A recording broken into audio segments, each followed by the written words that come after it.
Is this where he was stoned? Yeah, this is where it talks about where, at the end of verse 17, that the people would not understand his words, and they stoned him to death. So that this Zenock, whoever he was, who was also on the brass plates, was a martyr for his testimony. And then another prophet, Moses. And so here's Alma, a prophet, using other prophets, three different types of prophets. Moses became a translated being, had special callings as well. And how does he bring in Moses here to these Zoramites? What's he trying to use Moses for? The context is teaching of Christ, isn't it? And the importance of obeying him. You know, Bob Matthews used to tell me all the time, he said, the beauty of the Book of Mormon is it tells you the why. The Bible tells you what happened.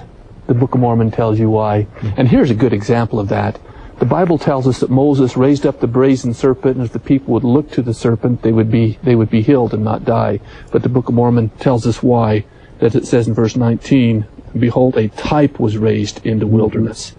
And we know that type is Christ. And if you look to Christ, you are healed.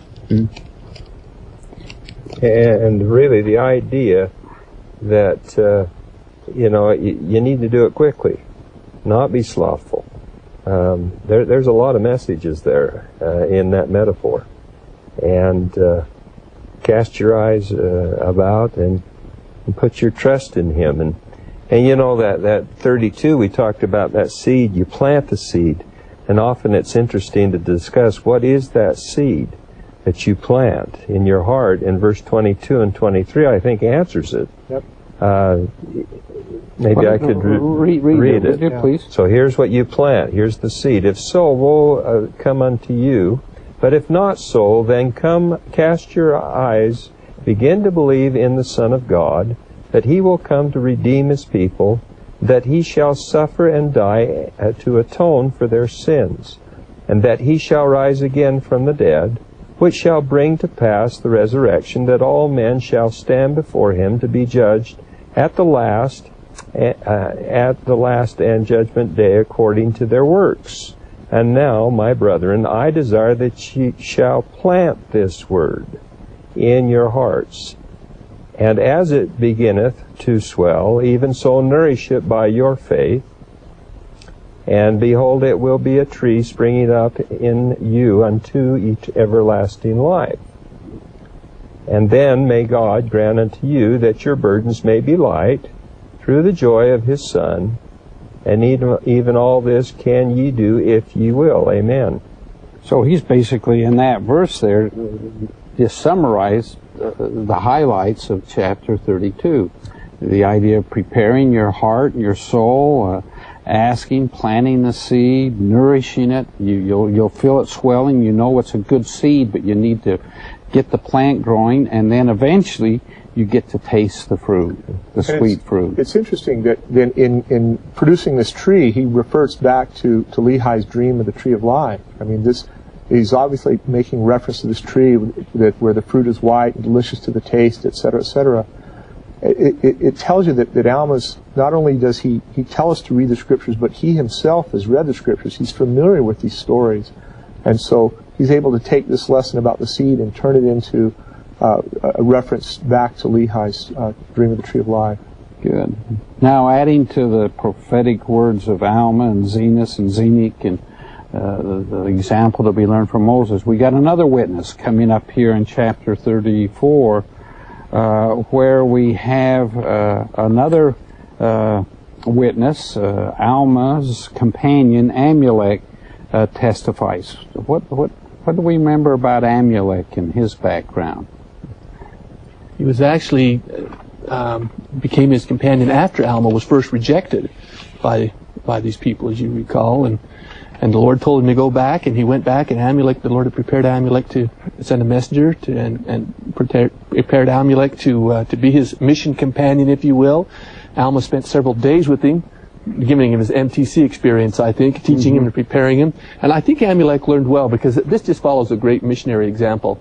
Alma has taught a principle and introduced another concept, the atonement, and now Amulek's going to step in, give a second witness to what Alma had taught, and then go into greater detail, telling him a little bit more about the atonement. An angel helped him, too. There was a little bit of angelic in service. And there's been a lot of service before, some suffering and persecutions that they'd experienced with an earlier round of missionary work before this one with the Zoramites. And so he adds his witness, again calling upon Zenos and Moses and others there, but teaches some very profound insight. I think this Amulek, although from what we know of him, he was an upper-class, well-respected member of his community. A man of no small reputation amongst those that know me. I always thought that was an interesting statement. But I think he's a very deep thinker and has some very profound insights. I'm teaching Paul right now, New Testament. It reminds me a little bit of Paul, that he really a very talented, gifted individual, kind of going the wrong way.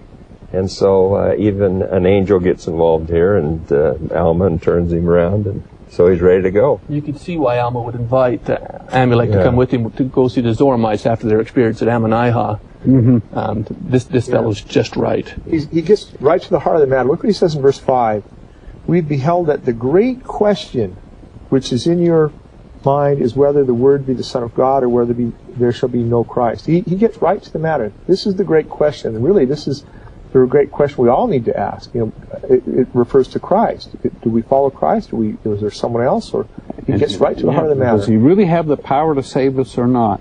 Terry, as in Svink here, would you read verses 9 and 10 here to highlight some of his teachings about the atonement? Sure. He says, verse 9, "For it is expedient that an atonement should be made, for according to the great plan of the eternal God, there must be an atonement made, or else all mankind must unavoidably perish. Yea, all are hardened, yea, all are fallen, and are lost, and must perish except it be through the atonement which is expedient that should be made.